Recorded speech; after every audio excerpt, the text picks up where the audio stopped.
I got here shortly after that, just a big explosion and caught about 4 or 5 more cars on fire right away. Everybody was running over here with fire extinguishers. Tonight, we know what caused a 2-alarm fire and explosion in downtown Portland. Food carts and cars go up in flames, and then a huge explosion tonight. The damage, the cleanup, and the first-hand accounts of those watching from sidewalks and from office buildings. At 11 o'clock, good evening. I'm Jeff Gianola. And I'm Jennifer Hoff. That fire starting in a food cart when an employee was refilling a gas-powered generator. The fumes from the gasoline came into contact with the heat source and ignited. All of it happening just steps from the coin tower at Southwest First in Columbia. The fire quickly spreading from one food truck to another and then totaling at least 10 cars. And remarkably, nobody was seriously hurt. Our Cole Miller was there within minutes. He joins us now live from that corner with the very latest. Cole.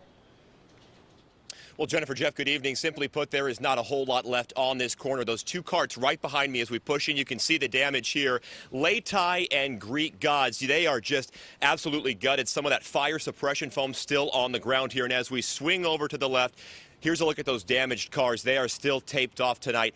The interior is just burned to pieces. Now, we actually had a chance to speak with the parking lot attendant over here. He says he tried to move some of these vehicles, but that fire was moving too fast and those flames were burning too hot. It went up real quick, yeah. And at that point, it was just nothing we could do about it. Tearing through 2 food carts, consuming nearly a dozen cars. This fast-moving 2-alarm fire shocking bystanders this afternoon who could only sit back and watch. From the street, this explosion caught on camera, and from the coin tower, that same blast seen from above, as well as in another office building. Oh, did you feel that? I felt the heat from that. The boom rocking those inside. Andrei Kubakovich shooting this video. And so I run down here and start filming, and all of a sudden, 2 minutes into it, a propane tank just explodes. It came out of nowhere, honestly. Portland Fire says aerosol cans, tires, and possibly propane tanks may be to blame. A few employees were at that cart when the fire started. They tried attacking it with extinguishers, but were forced to run away. And all of a sudden I looked down and the food trucks were on fire. Brian Gregg says he soon noticed that those carts weren't the only things burning. Yeah, that's my truck down there. From the 10th floor of the coin tower, he noticed his Ford F-350 had been torched. Tonight, he's taking it in stride.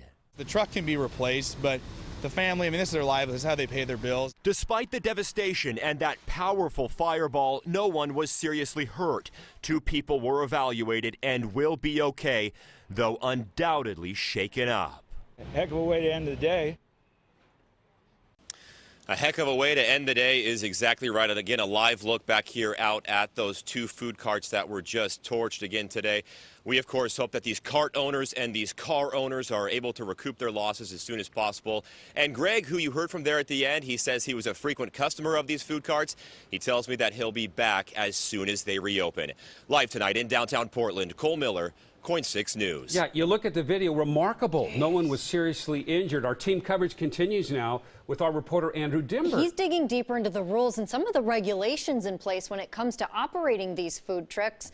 Andrew, what did you find out? Yeah, so we know the cause of the fire was a food truck operator refueling a gas-powered generator that was still hot. Jennifer, Jeff, I investigated this and was a bit surprised to find out that using generators, even for your business, is not regulated by state fire code or Portland Fire. I'm told that as long as the generator is being used outdoors and not in a building or tent, there are no official legal restrictions. So when this food cart worker dumped gasoline into a hot generator, he or she wasn't violating any codes, just using poor judgment. Most, if not all, generators come with an operating manual and usually a large sticker warning that says do not fuel while hot, but that's about where the accountability stops. As for propane, completely different story. If you're using propane for your business, as most food carts do, you do need a yearly permit, and that propane tank is typically inspected at some point or another within that year. Propane, of course, accelerated this fire, even leading to an explosion. But again, it was the poor use of a generator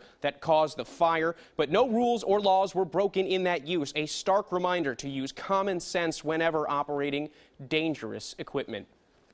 So it's extremely unfortunate, but it is very important that everybody practices good fire safety. They did have 2 fire extinguishers they used to try and extinguish the flames, but because it was a gas fire, a liquid fire, the standard fire extinguishers they had did not work on that. Now, fire officials tell me this is also exactly why you do not fill up your gas tank at the gas station while your engine is running. And in terms of maybe regulating the use of generators for food carts in the future, I'm told that Portland Fire and even the state fire marshal's hands are tied. But Jennifer, Jeff, unfortunately, sometimes it's incidents like this where we drive policy change. Yeah, it'll be interesting, Andrew, to see if new regulations come out of what happened today. Thank you. We're going to continue